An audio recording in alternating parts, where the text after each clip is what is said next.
So overall, the Byzantine Empire was a very long-lived empire. It started way back in 476 with the fall of the Roman Empire, and it's going to continue all the way through this post-classical era until 1453 when it's eventually taken by the Ottoman Turks.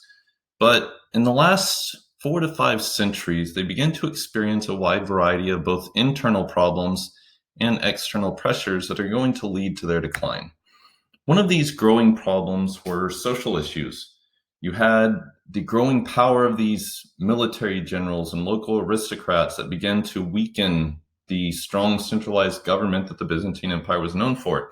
Another big problem that we talked about earlier was a decline in the number of free peasants. And remember, these free peasants were the backbone of the economy. They were the ones paying most of the taxes. And so as your number of free peasants declined, so too did your income and your military recruits as well. They're also going to face pressure from the outside. One of the biggest challenges they faced were from the Turks. The Seljuk Turks are going to push into Anatolia, and remember, they had also kind of helped prop up the old Abbasid Caliphate. But as they push into Anatolia, they also began to chip away at Byzantine territory. And in 1071, they're going to defeat the Byzantine Empire at a major battle. It's called the Battle of Manzikert. And they completely annihilate the Byzantine army. And the Byzantine Empire, even though it survived for another 4 centuries, never really recovers from this Battle of Manzikert. They're also going to face challenges from Western Europe. The biggest of these challenges was the Crusades. So as the Seljuk Turks begin to threaten Constantinople, the Byzantine emperor is going to actually ask the West for help. And that's what's going to prompt the Crusades, which we'll look more at later. But one of these crusades, the Fourth Crusade, which was overseen by kind of some greedy merchants in Venice, they're going to sack the capital of Constantinople. So instead of coming and trying to take back the Holy Lands and protect the Byzantine Empire, they actually sacked the capital. And the Byzantine Empire never really recovered from that as well.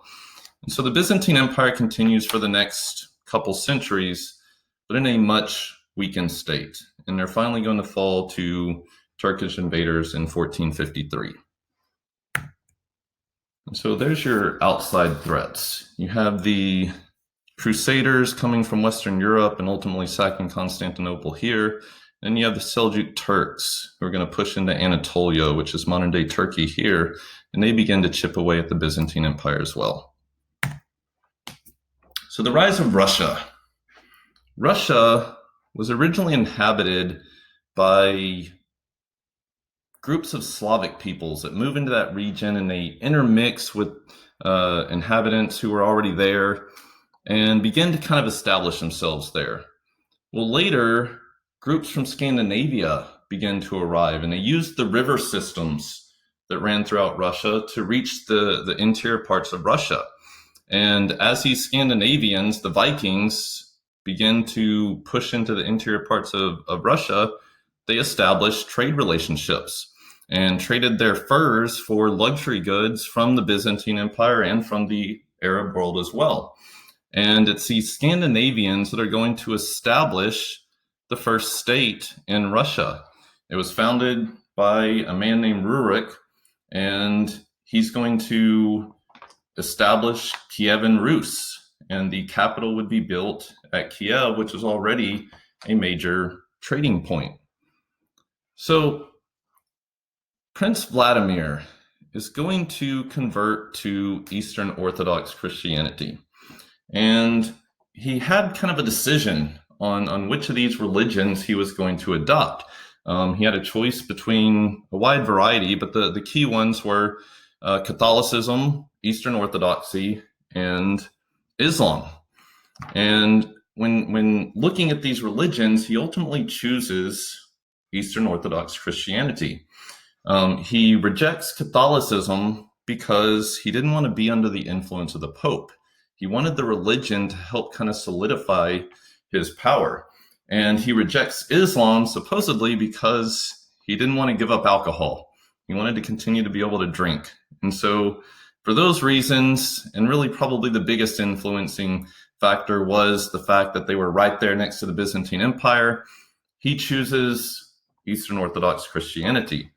And this is going to greatly increase their contacts with the Byzantine Empire, and tons of Byzantine culture is going to flood into Russia.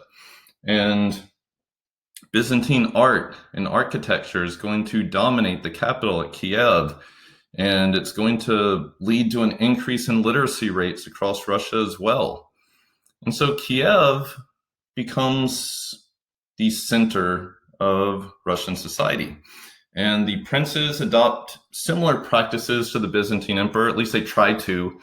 They try to adopt the Caesaro-Papist control of the church. But a key difference between the Byzantine Empire and Russia is that centralized rule.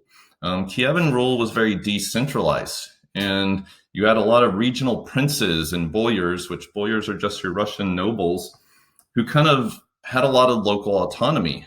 And so that's a key difference between the development of Russia, which tended to be more decentralized, and the Byzantine Empire, which was highly centralized.